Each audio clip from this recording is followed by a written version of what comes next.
Entonces tenemos a la serie de Fourier exponencial compleja. En principio podemos pensar que tenemos una base beta, es un conjunto infinito y es un conjunto ortogonal, con la definición de ortogonalidad que hemos comentado en videos anteriores. Este conjunto está compuesto por funciones de variable real, es decir, la variable real es la letra t, y cuyo resultado es un número complejo, dado por e a la omega 0jt. Sería una de las funciones de esta base. La siguiente función sería e a la 2 omega 0jt, la siguiente sería e a la 3 omega 0jt, así hasta infinito, y de manera similar e a la menos omega 0jt, e a la menos 2 omega 0jt, etc. Entonces, este conjunto beta es un conjunto ortogonal, es decir, si hacemos el producto punto de cualesquiera dos elementos, nos daría un 0. Y aparte es ortogonal completo. Entonces, recordemos que sea ortogonal completo implica que un cierto límite de una integral tiende a 0 y eso lo relacionamos con la energía de la señal. Entonces, este conjunto es ortogonal complejo en el intervalo t0, t0 más t, en donde t es cualquier número real finito. Si ahora tenemos esta relación matemática, es decir, omega 0 es igual a 2pi entre t0, precisamente eso es lo que ocasiona la ortogonalidad.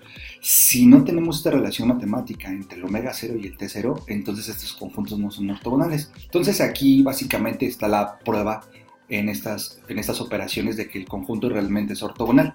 Lo que hacemos es que tomamos una exponencial, ¿ok?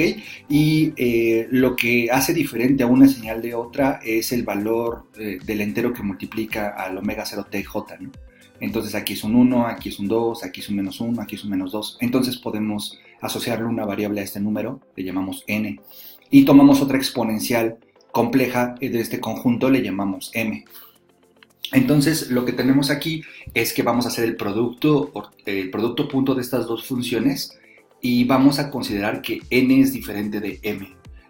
¿Para qué? Porque lo que queremos hacer es precisamente probar que una función es ortogonal, una función de este conjunto es ortogonal a cualquier otra.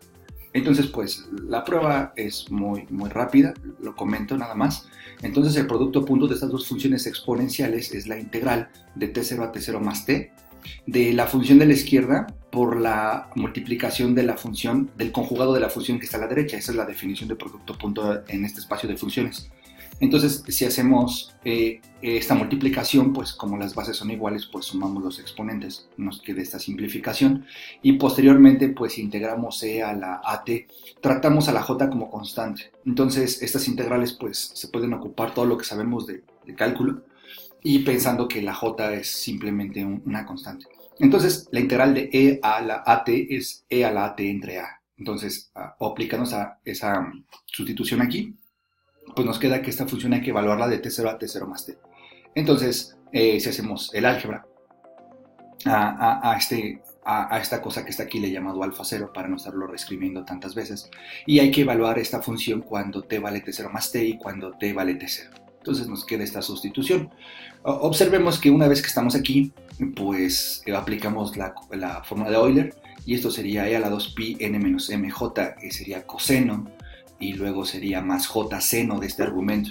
Y observemos que este número, como la n y la m son números enteros, su resto es un número entero, por lo tanto nos queda el seno de múltiplos de pi, por lo tanto este valor se desaparece.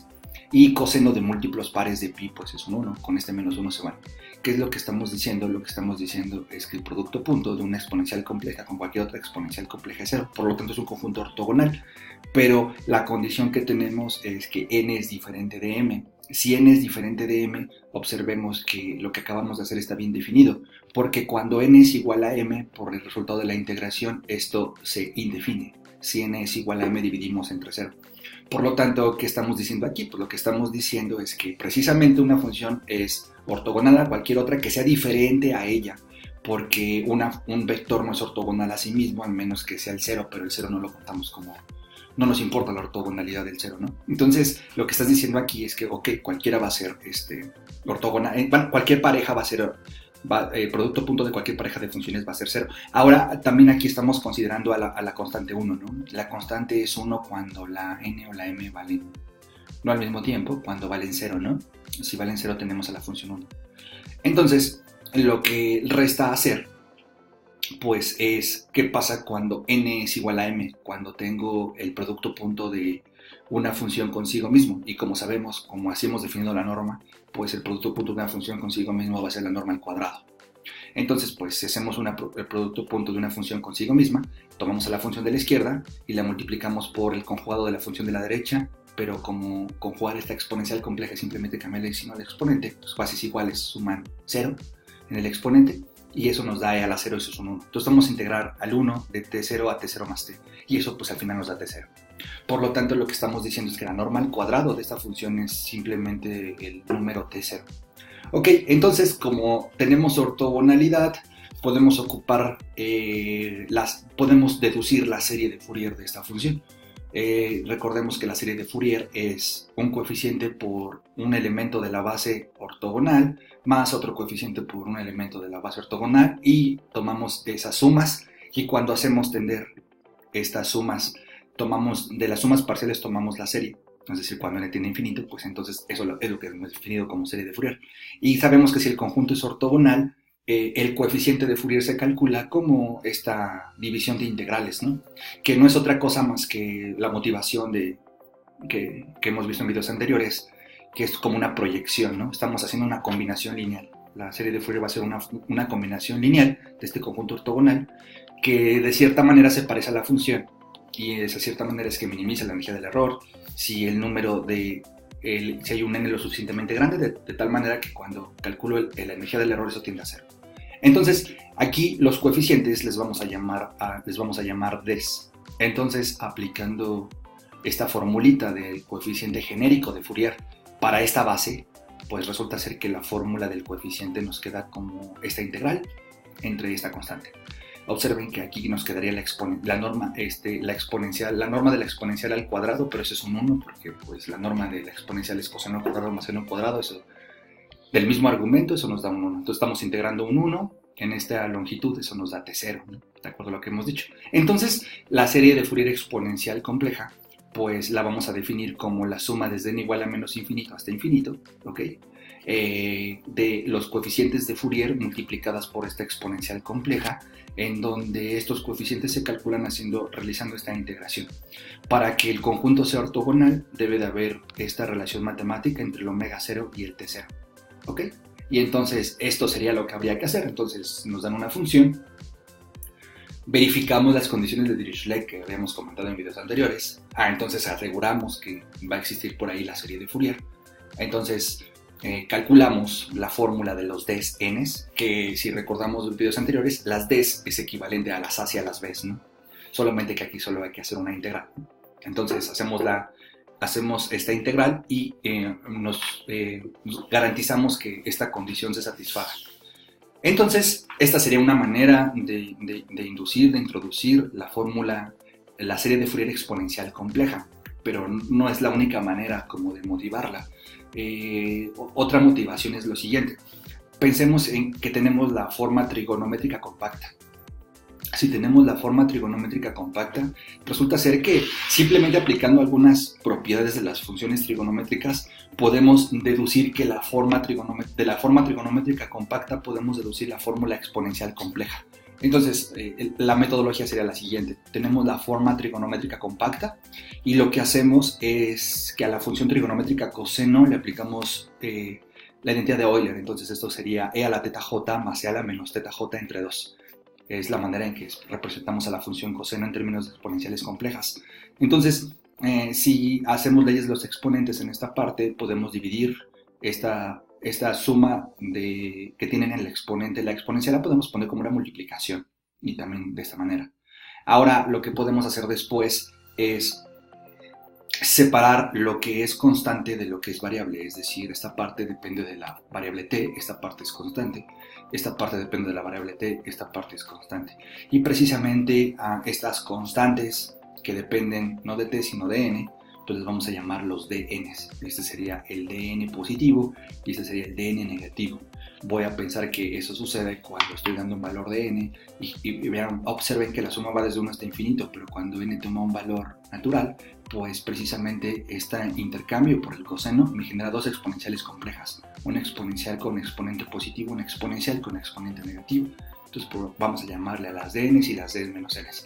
Pero con este cambio de variable, pues lo que sucede es que precisamente cuando n vale 1, pues me está generando dos exponenciales. Entonces por cada valor natural voy a tener dos exponenciales. Entonces puedo partir la suma en sumas de un elemento, pero que sean simétricas, sumas desde menos n hasta, desde menos k hasta k, para generar estas dos funciones de manera independiente. Entonces, juntando estos cambios de variable, pues resulta ser que la forma trigonométrica compacta, pues se puede llegar a la deducción de la serie exponencial compleja de Fourier, simplemente es haciendo un cambio de variable.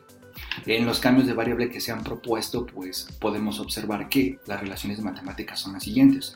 dn es igual a cn medios por e a la, teta j, e a la phi nj, los menos n es el conjugado, el d0 es c0 coseno de phi 0, y de la misma manera, si aquí sacamos módulo de ambos lados, nos queda tamaño de dn, nos queda tamaño de cn entre 2 y el tamaño de la exponencial compleja es un 1. Entonces, pues, cuando despejamos a la cn nos queda que este 2 pasa multiplicando al tamaño de las dn's. De la misma manera, si observamos el dn está en su forma polar, entonces esta es su magnitud y este es su ángulo. Por lo tanto, el ángulo de la phi n es igual al ángulo de las dn's. Y de la misma manera con el C0, el tamaño y el ángulo. Entonces, estas fórmulas de transformación precisamente nos permiten pasar al conocer la forma trigonométrica compacta, podemos conocer la forma exponencial compleja. Y si conocemos la forma exponencial compleja, obtenemos la trigonométrica compacta. De la misma manera, observemos que aquí hay varias relaciones que uno puede deducir. Por ejemplo, los dn's positivos y los dn's negativos son conjugados.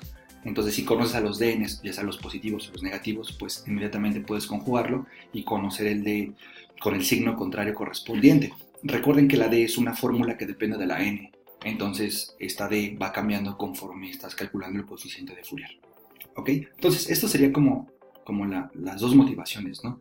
Pensar que la serie exponencial compleja es una cierta base y generas la serie de Fourier con las condiciones que tiene que satisfacer y te queda una estructura matemática. La otra es que aplicas relaciones trigonométricas a la trigonométrica compacta y te da la exponencial compleja. Entonces aquí vale la pena resaltar lo siguiente. No tenemos series de Fourier distintas en el sentido de bases distintas, porque lo que estamos observando es que de la trigonométrica podemos obtener la trigonométrica compacta y de la trigonométrica compacta podemos obtener la exponencial compleja. En otras palabras, resulta ser que la serie de Fourier que estamos hablando es la misma serie de Fourier, solo que está representado en términos de las mismas funciones pero escritas de manera distinta. Entonces, pues de la forma exponencial compleja puedo pasar a la trigonométrica compacta y de la trigonométrica compacta a la trigonométrica.